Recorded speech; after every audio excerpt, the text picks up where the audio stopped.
Here we go. Action is ready to get That's underway. Right. The start of the action is see closest screen. Bella Williams. She will sing the national anthem for us tomorrow afternoon before the big event, the Shannon Eckstein Classic. So this is the Friday shootout this afternoon. As you can see, they make their way across this shallow sandbank as Brodie Trinket from Southport gets off to a really fast start. Now, it's about 4 foot of swell on this first break, and as you see them enter that the first time, you'll see how challenging these conditions are as we see a good landscape of the beach and everything that it is. The girls climb up and over that one as they make their way into that break for the first time. With the conditions today, we're looking at 2 breaks. So once they get through this first shore break, it's not race over, it's not race done. There's still a big back bank to contend with. We see Bella Williams up and over. Lily Finardi just goes off sideways, knocks Tiani Massey to the side as well as the rating goes up from Brodie Trinket. She was second last year at the Australian title, so she's a class board paddler. Paulie, they're out in that green water. Brodie Trinket off to a flyer. Isn't she ever? And Duff, we were watching it all morning throughout the heats, you know. There was just no right or wrong answer. Sometimes we're seeing the northern end was getting out. Other times it was the southern end. But right now you can see Brodie Trinket is doing all the right things. And it looks like that's Lily O'Sullivan, I'm going to say, just on the northern side of her there.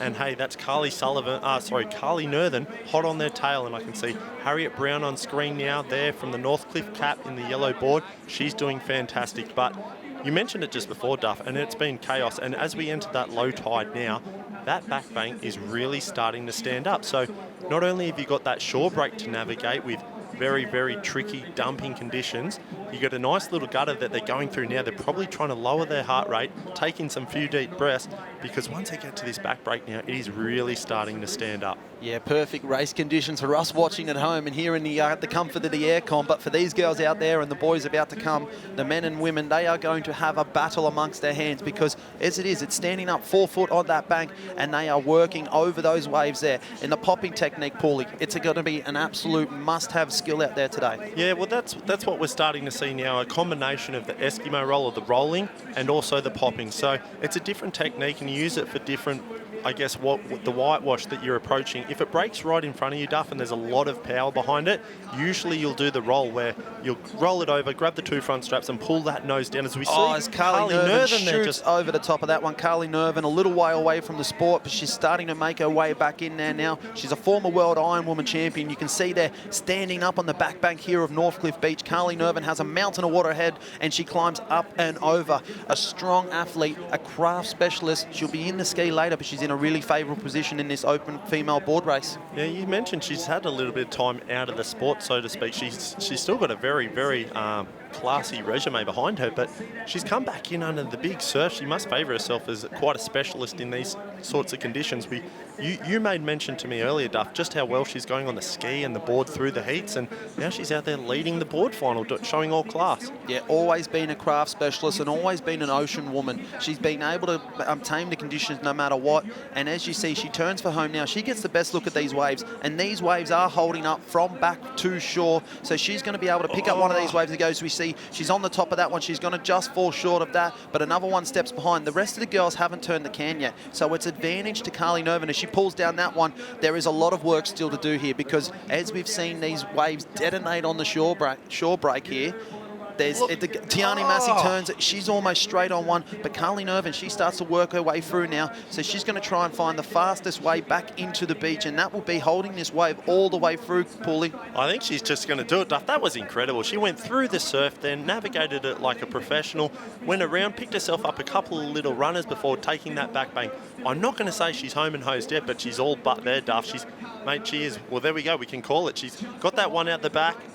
And, she drops down that shore break one late.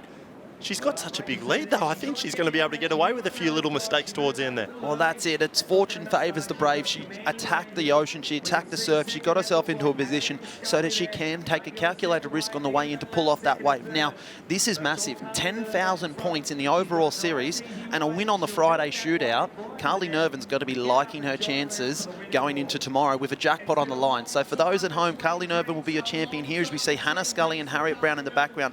That's going to be important for them in the overall scheme of things, but there's jackpot money on the line as well as an overall series. So Carly Nerthen, that's job number 1 done. She gets a chance at the jackpot tomorrow now. Yeah, so with conditions like that, we might see with the forecast, it looks like it might pick up a little bit.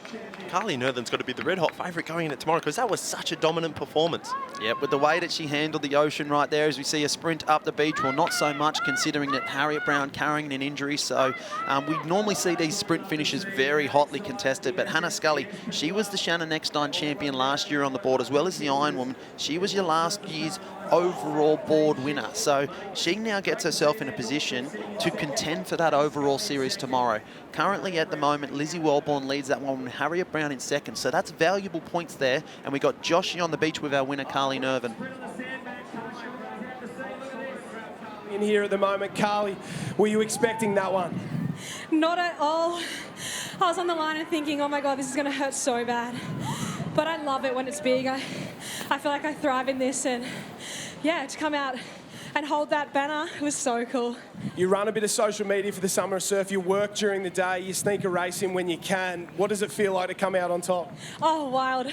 I was literally like to Declan, can you just video this so I don't get fired? But we're good. Tell us about that back bank, so tough out there, big conditions and difficult around the can.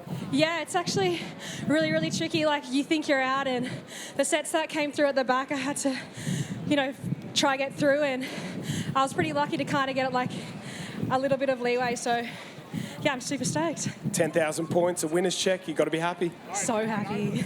Carly Nerthen, winner of the women's board race, 10,000 points and the first blood in the Shannon Eckstein Ironman Classic, the Open Women's Board Race.